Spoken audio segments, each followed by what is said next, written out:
Hello साथियों, welcome back to your channel Niswarth Shiksha academy पर। I hope कि आप लोग स्वस्थ होंगे, मस्त होंगे और अपने सीटेड दिसंबर के होने वाले एग्ज़ाम की तैयारी में लगे होंगे। उसी से रिलेटेड जो हमारी PYQ की एक प्रैक्टिस सेट चल रही है, उसकी आज हमारी हिंदी पेडागॉजी की जो है PYQ अर्थात प्रैक्टिस सेट प्रीवियस ईयर का होने वाला है। पिछली CDP की प्रीवियस ईयर जो कि 21 जनवरी 2024 को आयोजित किया गया था, उसको नहीं देखे हों तो चैनल पर जाके देख लीजिएगा।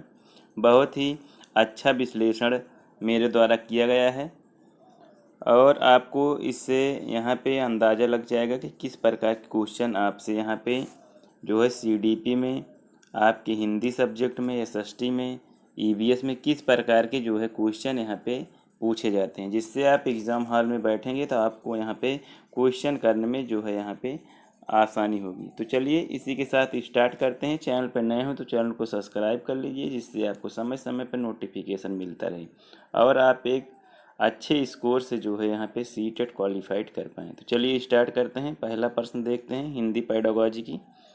पहला प्रश्न क्या कह रहा है? पहले प्रश्न की बात करें तो यहाँ पे हमारा जो पहला प्रश्न है, यहाँ पे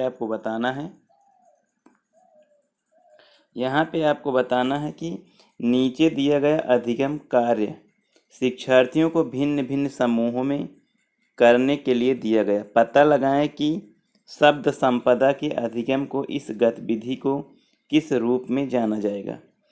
तो यहाँ पे कह रहा है कि निम्नलिखित शब्दों में से संबंधित शब्द और वाक्य का जो है यहाँ पे पता लगाइए। तो आपको यहाँ पे जो संबंधित शब्द और वाक्य है, इसमें आपको बता दें कि यहाँ पे जो शब्द जाल है, शब्द जाल के माध्यम से जो है यहाँ पे सबसे पहले तो शब्द जाल के माध्यम से ही यहाँ पे वाक्य जो है यहाँ पे बनाए जाते हैं। तो इसलिए यहाँ पे हमारा राइट आंसर ऑप्शन नंबर 4 जो है यहाँ पे राइट आंसर हो जाएगा, शब्द जाल। आगे बढ़ेंगे, अगला प्रश्न देखेंगे। हमारा अगला प्रश्न है कि वह भाषा क्या है जिसका प्रयोग हम दिन प्रतिदिन के लिए आमने सामने की अंतःक्रिया के लिए करते हैं। जैसे हम अपने परिवार में रहते हैं, परिवार के लोगों से पास पड़ोस में जो अंतःक्रिया करते हैं साथियों, अंतरः व्यक्तित्व करते हैं आमने सामने से, उस क्रिया को जो है हम साथियों उस भाषा को हम क्या कहते हैं? तो उस भाषा को साथियों आपको बता दें, उस भाषा को हम बुनियादी अंतर्वैयक्तिक संप्रेषण के नाम से जानते हैं, जो कि यहाँ पे हम अपने मातृभाषा में यहाँ पे जो है बात करते हैं, जिसे हम बुनियादी अंतर्वैयक्तिक संप्रेषण कौशल के नाम से जानते हैं। इसलिए राइट आंसर यहाँ पे ऑप्शन 2 हो जाएगा। अब आगे बढ़ेंगे, अगला प्रश्न देखेंगे। हमारा अगला प्रश्न क्या है? अगले प्रश्न की बात करें तो यहाँ पे आपको बताना है कि मिडिल स्तर पर अध्यापन करने वाली अध्यापक एक पाठ्य सामग्री छोटी कहानी के लिए देती है और कहती है कि सत्ता एवं न्याय के दृष्टिकोण से इस पाठ्य सामग्री के अर्थ व विचारों पर चर्चा करो। अध्यापक अपने शिक्षार्थियों में से किसका विकास करने की चेष्टा करा। देखिए, जब कोई अध्यापक, जैसे आप भविष्य में अध्यापक बनने वाले हैं, तो आप जो है किस न्याय की दृष्टिकोण से उनको जो है जो स्टडी है, जैसे स्टडी मटेरियल है, उनके जो स्टडी मटेरियल के रूप में उनके जो विचार हैं उस पर चर्चा करते हैं, तो वो आप उनके जो है डेवलपमेंट की कौन सी चेष्टा यहाँ पे कर रहे हैं। तो यहाँ पे इसका साथियों राइट आंसर हो जाएगा समालोचनात्मक साक्षरता कौशल, क्योंकि यहाँ पे उसको सामग्री प्रोवाइड करवा रहे हैं और उसके दृष्टिकोण से उसके सामग्री के साथ जो अर्थ हैं उनके विचारों को यहाँ पे आप अपना रहे हैं। तो एक शिक्षक जो है यहाँ पे अच्छा शिक्षक माना जाता है, जो कि समालोचनात्मक साक्षरता कौशल को बढ़ावा देता है। इसलिए राइट आंसर ऑप्शन 1 हो जाएगा। आगे बढ़ेंगे, अगला प्रश्न देखेंगे। हमारा अगला प्रश्न है कि व्याकरण के शिक्षण अधिगम में प्रक्रियात्मक ज्ञान क्या है। देखिए, व्याकरण के शिक्षा का अधिगम में जो प्रक्रियात्मक ज्ञान है साथियों, वो साथियों यह जानना कि व्याकरणिक प्रश्न तत्वों को कैसे किया जाए, ये साथियों यहाँ पे प्रक्रियात्मक जो है शिक्षण अधिगम में जो है ज्ञान होता है। इसलिए राइट आंसर ऑप्शन 1 हो जाएगा। आगे बढ़ेंगे, अगला प्रश्न देखेंगे। हमारा अगला प्रश्न है कि कक्षा 7 की अध्यापिका जोड़ियों में कार्य करवाने वाली गतिविधि करवा रही है, जिसमें सभी जोड़ियों को 10 वाक्यों की कहानी पर काम करने के लिए देती है। पहली जोड़ीदार पहला वाक्य पढ़ती है और दूसरी जोड़ीदार उस वाक्य को लिखती है। अब दूसरी जोड़ीदार दूसरा वाक्य पढ़ता है और पहली जोड़ीदार जो है उस दूसरे वाक्य को लिखती है। इस तरह से दोनों जोड़ीदार कहानी पूरी करते हैं। बाद में वे मूल कहानी से अपने लिखे हुए की तुलना करते हैं। इस गतिविधि को क्या कहेंगे? देखिए, जो है यहाँ पे एक जोड़ा बनाया गया है। यहाँ पे एक जोड़ा बनाया गया है जो कि एक पढ़ रहा है और दूसरा लिख रहा है। तो इस प्रकार की जब वो कहानी लिखकर मूल कहानी से अपनी तुलना करते हैं तो इस गतिविधि को क्या कहते हैं? तो साथियों, इस गतिविधि को पारस्परिक श्रवण के नाम से जानते हैं। तो इसलिए यहाँ पे राइट आंसर ऑप्शन नंबर 2 हो जाएगा। आगे बढ़ेंगे, अगला प्रश्न देखेंगे। हमारा अगला प्रश्न क्या है? अगले प्रश्न की बात करें तो यहाँ पे हमारा अगला प्रश्न है कि निम्नलिखित में से कौन सा संकेत भाषा के बारे में सही नहीं है। देखिए, एग्जाम हॉल में बैठिए तो नहीं शब्द को अवश्य पकड़िए, चाहे यहाँ पे इसी से आपकी यहाँ पे गलती जो है होने की संभावना रहती है। यदि आप प्रैक्टिस कर रहे हैं तो प्रैक्टिस सेट में भी नहीं शब्द का यहाँ पे प्रयोग करेंगे, तभी आपको एग्ज़ाम हॉल में जो है यहाँ पे ध्यान अटेंशन रहेगा कि यहाँ पे नहीं शब्द लिखा है। कई बार ऐसा होता है कि नहीं शब्द हम लोग नहीं देखते हैं और सही क्वेश्चन को भी गलत करके आते हैं। तो चलिए देखते हैं कि यहाँ पे संकेत भाषा के बारे में सही नहीं है। पहला ऑप्शन कह रहा है कि संकेत भाषा के बहुत से प्रकार हैं। बिल्कुल सही है, संकेत भाषा के तो बहुत से प्रकार यहाँ पे हो सकते हैं। फिर कह रहे संकेत भाषा प्राकृतिक भाषा, बिल्कुल सही है। संकेत भाषा हम इशारों के माध्यम से, जिसे हम संकेतों के, तो यहाँ पे प्राकृतिक होता है, सर हिलाना, हाथ से जो है संकेत करके बुलाना, तो ये भी संकेत भाषा के बारे में सही है। तीसरा ऑप्शन है कि संकेत भाषा की जो है व्याकरण नहीं होती, बिल्कुल सही है, संकेत भाषा की साथियों कोई व्याकरण नहीं होती। फिर ऑप्शन 4 है कि संकेत भाषा में व्याकरण होती है, बिल्कुल गलत है, बिल्कुल गलत जवाब है साथियों। ऑप्शन 4 हमारा गलत हो जाएगा, इसलिए यहाँ पे राइट आंसर ऑप्शन 4 हो जाएगा। संकेत भाषा जो है व्याकरण इसमें नहीं होती है। चलिए आगे बढ़ते हैं, अगला प्रश्न देखेंगे। हमारा अगला प्रश्न है कि त्रिभाषा सूत्र के बारे में कौन सा कथन सही है। देखिए, त्रिभाषा सूत्र जो है, त्रिभाषा जो सूत्र होता है, इसके बारे में कौन सा कथन जो है यहाँ पे सही होगा। तो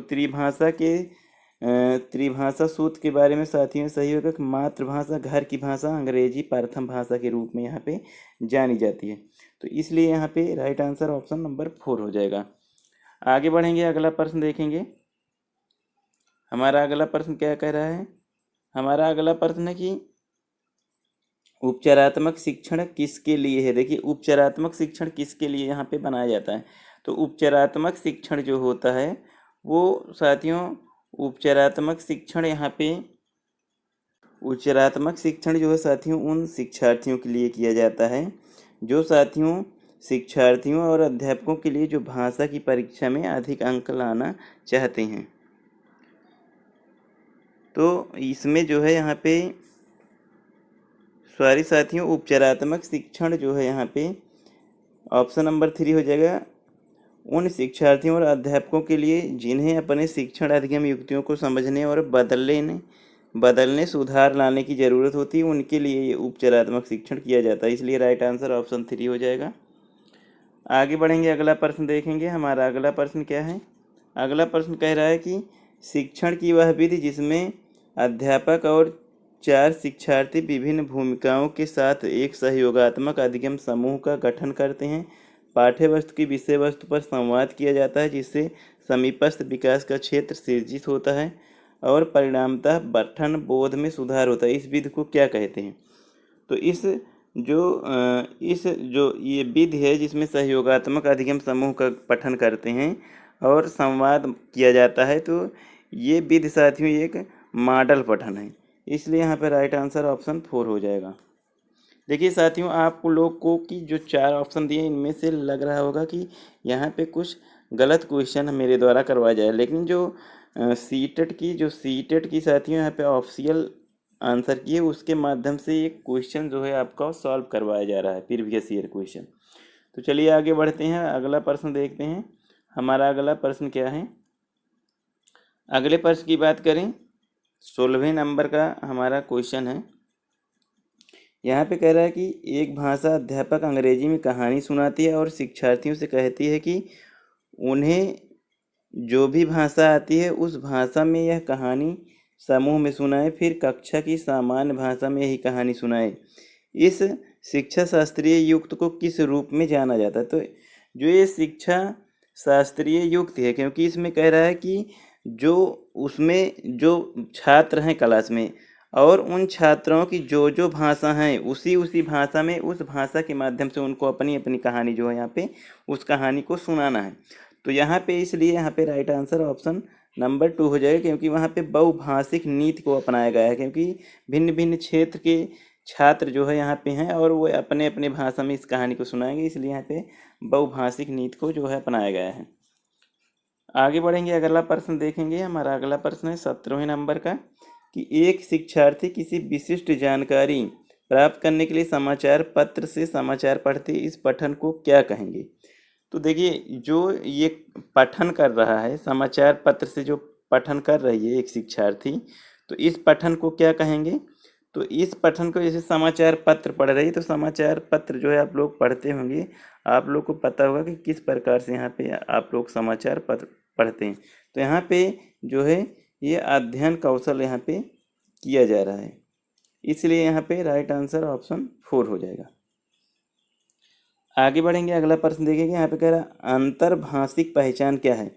अंतर्भाषिक पहचान की बात करें तो अंतर्भाषिक जो पहचान होता है साथियों, ये यहाँ पे शिक्षार्थी की समझ के विभिन्न भाषाओं का अधिगम, विभिन्न योग्यताओं का आधार सम आश्वासन है, इसलिए यहाँ पे राइट आंसर ऑप्शन नंबर 4 हो जाएगा।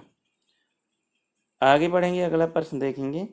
हमारा अगला प्रश्न है कि कक्षा 6 की शिक्षार्थी श्रेया अपने पिता के स्थानांतरण के कारण पंजाब के जालंधर से तमिलनाडु के मदुरई जाती है। वह मातृभाषा के कारण पंजाबी जानती है और विद्यालय में द्वितीय भाषा के रूप में अंग्रेजी जानती है।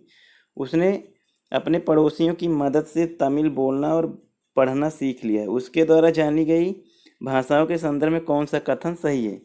तो ये जाती है तमिल और ये अपने दोस्तों के माध्यम से तमिल सीख लेती है। तो ये साथियों इसके अंतर्गत इसमें जो है जो उसके द्वारा भाषाओं का जो है जानी गई जो भाषा है, इसमें से कौन सा कथन सही है? तो इसमें से जो कथन सही है यहाँ पे राइट आंसर ऑप्शन 3 हो जाएगा, क्योंकि सभी 3 भाषाएं पंजाबी, तमिल और अंग्रेजी भाषा अधिगम के अंतर्गत आएंगी, इसलिए इसने जो है यहाँ पे जो है ये भाषाएं तीनों सीख ली, इसलिए राइट आंसर ऑप्शन 3 हो जाएगा। आगे बढ़ेंगे, अपना अंतिम प्रश्न देखेंगे। यहाँ पे कह रहा है कि निम्नलिखित में से कौन सा विस्तृत पठन का उद्देश्य नहीं? देखिए, विस्तृत पठन का उद्देश्य नहीं है, तो विस्तृत पठन के उद्देश्य जो है यहाँ पे बहिर्वेशन या एक्स्ट्रापोलेशन जो है ये नहीं है, इसलिए राइट आंसर ऑप्शन 2 हो जाएगा। तो साथियों, ये रहे हिंदी पेडागोजी के क्वेश्चन, हिंदी पेडागोजी के जो प्रीवियस ईयर क्वेश्चन है, जो कि आपके 21 जनवरी को जो है आयोजित करवाए गए थे। उम्मीद करते हैं कि ये जो एनालिसिस करवाया गया क्वेश्चन को आप लोग को अच्छा लगे होगा। अच्छा लगा हो तो साथियों इसको लाइक कीजिएगा, और जो भी साथी आपके सीटेट दिसंबर की तैयारी लगे हों उनके जो है उनके साथ जो है इस वीडियो को जो है शेयर कीजिए, जिससे उनका भी जो है यहाँ पे प्रैक्टिस हो जाए और वो अपना PYQ जो है यहाँ पे प्रैक्टिस कर सकें, जिससे उनको आइडिया लग सके कि किस प्रकार के सीटेट के एग्ज़ाम जो है यहाँ पे क्वेश्चन जो है पूछे जाते हैं। तो साथियों, चैनल पर नए हैं तो चैनल को सब्सक्राइब कर लीजिएगा। इसी के साथ साथियों अलविदा लेता हूँ। थैंक यू साथियों, जय हिंद।